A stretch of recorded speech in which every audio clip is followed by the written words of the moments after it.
సినీ ఇండస్ట్రీలో నందమూరి ఫ్యామిలీకి చాలా మంచి గుర్తింపు ఉంది. ఇప్పటివరకు వచ్చిన ప్రతి హీరో తమ సత్తా చాటుకోవడానికి తీవ్రమైన ప్రయత్నం అయితే చేస్తున్నారు. విశ్వవిఖ్యాత నట సార్వభౌమ శ్రీ నందమూరి తారక రామారావు తెలుగు సినీ ఇండస్ట్రీ మీద చెరగని ముద్ర వేశారు. తెలుగు సినిమా ఇండస్ట్రీని కొన్ని దశాబ్దాల పాటు సేవలు అందించారు. ఇక ఆయన తర్వాత ఆ ఫ్యామిలీ నుంచి వచ్చిన వాళ్లలో బాలయ్య తనకంటూ ఓ ఐడెంటిటీ క్రియేట్ చేసుకోవడమే కాకుండా మాస్ లో విపరీతమైన ఫ్యాన్ ఫాలోయింగ్ సంపాదించుకున్నారు. 65 సంవత్సరాల వయసులో కూడా మంచి సినిమాలను చేస్తూ వరుస సక్సెస్ సాధిస్తూ ముందుకు వెళుతున్నారు. ఇక బాలయ్య తర్వాత నందమూరి ఫ్యామిలీ నుంచి మూడో తరం వారసుడిగా జూనియర్ ఎన్టీఆర్ వచ్చారు. ప్రస్తుతం ఆయన చేస్తున్న సినిమాలన్నీ గొప్ప గుర్తింపును సంపాదించి పెడుతున్నాయి. 18 సంవత్సరాల వయసులోనే ఇండస్ట్రీకి ఎంట్రీ ఇచ్చిన ఆయన మొదట 3 సినిమాలతో టాప్ హీరోగా మారిపోయాడు. ఇప్పటికీ తన సత్తా చాటే ప్రయత్నం చేస్తున్నాడు.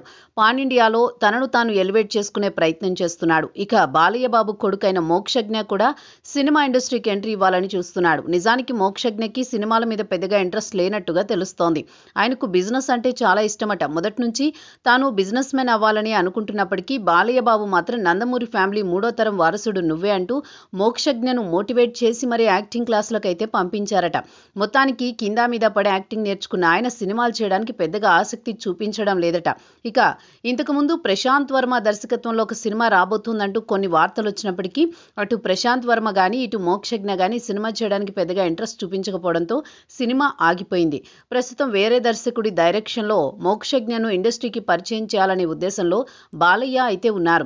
ఇదంతా చూస్తున్న నందమూరి ఫ్యామిలీ అభిమానులు అలాగే టీడీపీ కార్యకర్తలు సైతం ఎవరు ఒప్పుకున్నా ఒప్పుకోకపోయినా నందమూరి ఫ్యామిలీ మూడో తరం వారసుడు జూనియర్ ఎన్టీఆర్ అంటూ కామెంట్స్ చేస్తున్నారు.